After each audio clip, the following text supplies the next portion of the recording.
Hi, I'm Maribel. So today I'll be talking about what's the difference between trauma or individual trauma, ancestral trauma, and collective trauma. So when we think about individual trauma, when I first learned this in sensory motor psychotherapy, we really tried to distinguish between the different stages of development. For example, we wanted to not fall into the big T, little t trauma categories.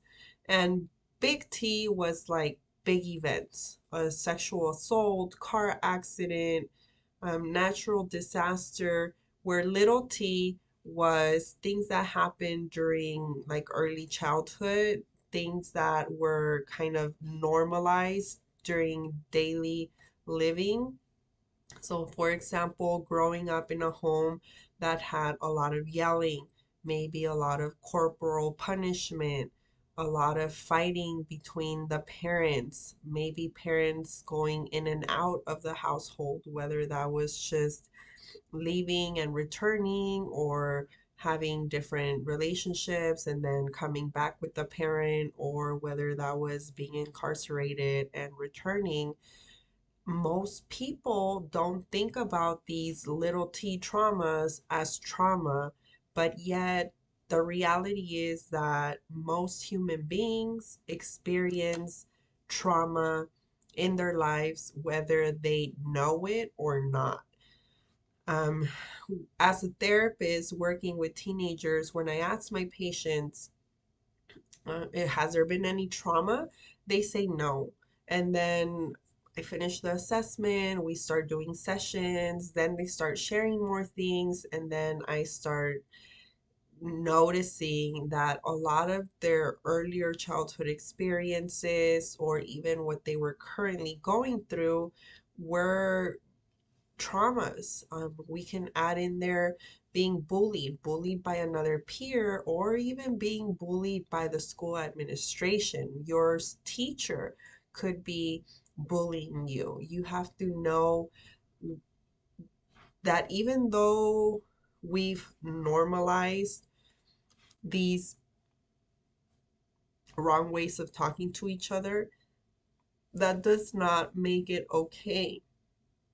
And that kind of connects to what collective trauma is, because so many things have gotten passed down and we've normalized it. We've learned to live with it, even though we're living with it in a way that's actually not helpful. And a lot of people are becoming sick from it. So, you have this general idea of what's trauma on the personal level. These are all like experiences that could happen to me. Um, and then we have ancestral trauma. So, ancestral trauma is looking at the events and situations that were directly experienced by my parents, grandparents, great grandparents. Um, this is getting genetically passed down to me. So if it wasn't resolved by them in their time, then these situations, these trauma events, continue to be something that needs to get worked on. And sometimes those get passed down. So there is such a thing as inherited trauma. I have an article where I write about some of my own stress responses, some of that inherited trauma that I have from something that happened to my dad. Um, I mean, my grandfather was the victim in that situation, but my father suffered because he lost his dad. And me, as a child, watching The Lion King, I didn't understand why I was the only child crying in my third grade classroom when Simba's dad gets killed. And like now it makes sense to me. But I didn't realize that until I watched another cartoon or kids movie, and then another father dies or another father is killed and leaves behind his wife, and you see the wife holding those three babies. Encanto, yeah, that's the one I'm talking about. It broke my heart. It hurt. It hurt so bad. And tears started rolling down my cheeks. And I was like, why do I cry with these scenes? And I had to really think about it.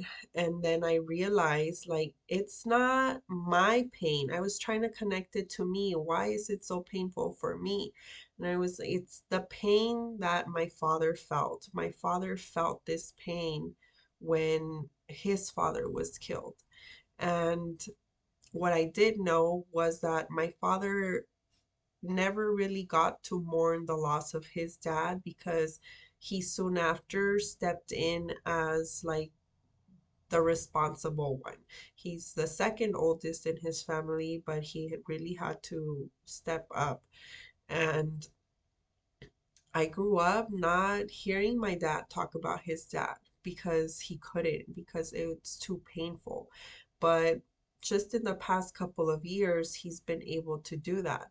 So here we have these events that have happened in his lifetime and my grandfather's lifetime, yet somehow in my lifetime, I could relate, I could connect to that pain, I could feel it to my core.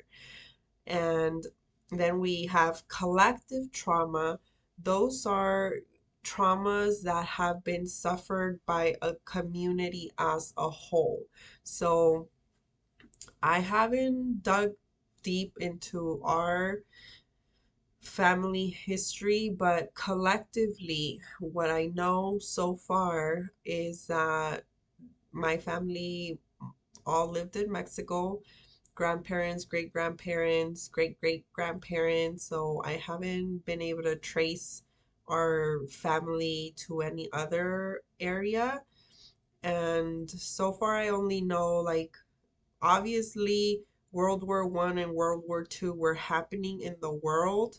And yes, that had some impacts in Mexico, but mm, I don't know to what extent. That really hasn't come up in our family histories. But I do know, for example, the Civil War in Mexico in the 1910 area, that had a big impact. I have stories from my mom and my dad how it impacted their families. So that is something that I carry myself because these are the collective narratives that get transmitted. So being in Mexico, that being like a major event, but being from Mexico, the other thing collectively that comes up is a lot of the systemic racism. So I lost connection to my indigenous roots because there was a lot of advocating for claiming like mestizaje or trying to claim Spanish identity. Now, me, I don't pass as white in any sense, but I knew that there was some Spanish ancestry because I have relatives on both sides, my maternal and my paternal side, that have light skinned or light colored eyes or even light colored hair. But I didn't know, and I still don't know how many years back or when did those relatives live. When I did my ancestry test, it came out that there's Southern European ancestry, like close to 40%, and there's some descendants of Portugal and Spain. But the big impact for me was connecting to my indigenous roots. It's at 50% indigenous American. And my parents don't talk about us as having indigenous roots. my great my grandparents were not indigenous or in an indigenous community, and so far I don't think any of my great grandparents were either. So I'm trying to find out. Um, but this collective trauma, just to recap it, and why I was sharing that is because many people have lost connection to their roots because of colonization. Can't even I don't even want to say that word.